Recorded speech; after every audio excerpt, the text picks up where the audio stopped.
다음 키워드는 최고 실세 부통령입니다. 저희가 부통령 관련 소식도 좀 알아봐야겠죠. 해리스 부통령이 트위터에 일할 준비가 끝났다라는 첫 메시지를 올렸습니다. 사상 첫 유색 인종이자 또 여성 부통령인 카멀라 해리스의 권한이 막강해질 거란 전망들이 나오고 있는데요. 박사님께서 어떻게 보십니까? 예, 역대 최고 실세의 부통령이 될 것으로 보입니다. 네. 어떤 면에서는 바이든 대통령보다도 더 많은 권력을 행사할 가능성이 있어요. 네. 잘 아시다시피 지금 바이든 대통령은 연세가 좀 많지 않습니까? 네. 많은 정도가 아니라 미국 역대 대통령 사상 최고령 대통령이죠. 뭐 옛날 같으면 저렇게 우리나라 나이로 80살 정도면 뒷방 할아버지다라는 얘기까지 나오고 했었는데 물론 바이든 대통령 건강하지만은 그러나 나이 앞에서는 장사가 없다라는 얘기가 있습니다. 그렇게 되면 이 부통령이 지금 대통령 유고 시에 대통령이 꼭 암살을 당한다 이런 유고 아니라더라도 병상에 잠시 가더라도 그 대통령의 권한은 부통령이 대행을 합니다. 그런 면에서 굉장히 영향력이 클 것으로 보이고요. 네. 또 하나는 지금 이력서가 나오고 있는데요. 저분 1964년생이에요. 올해 57세죠.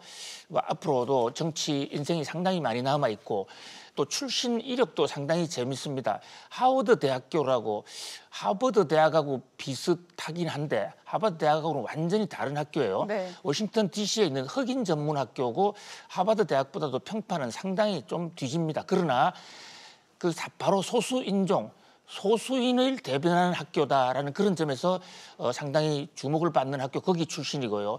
캘리포니아 대학에서도 대학이 열 몇 개가 있는데 그중에서도 좀 이름 없는 무명 대학 출신이기도 해요. 그러나 어쨌든 대학 졸업 후에 캘리포니아에 그 검사로 있으면서 거기서 정치적인 입신을 했고 캘리포니아주 상원의원을 했는데 이분 어머니가 인도 사람이에요. 네. 그래서 인도에서는 대통령 취임식 때 축포가 터졌죠. 인도 저 남부 저분 어머니가 태어났던 곳에서는 큰 파티를 하기도 했습니다. 아버지는 자메이카 출신 사람이고 그러니까 아시안 피와 흑인 피를 반씩 가지고 있다.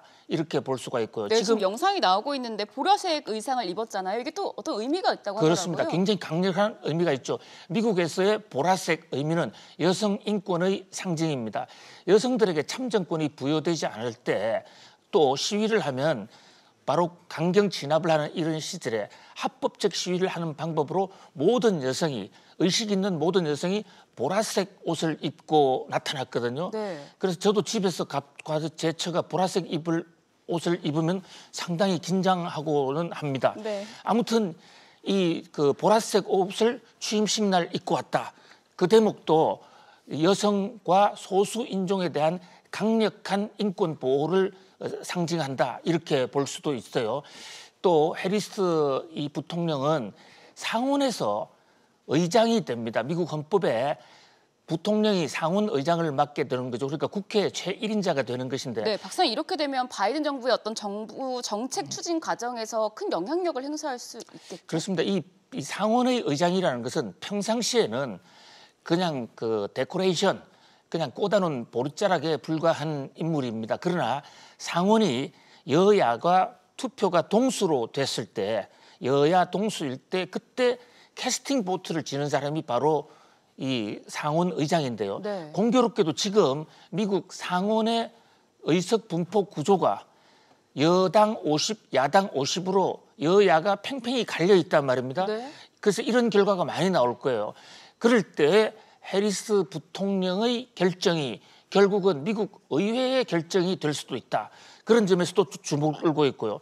또 하나는 지금 바이든 대통령이 선거 유세 과정에서 단임을 시사하는 발언을 여러 가지 했습니다. 나는 네. 나이도 있고 한 번을 해도 열심히 하겠다. 이런 투의 얘기를 많이 했거든요.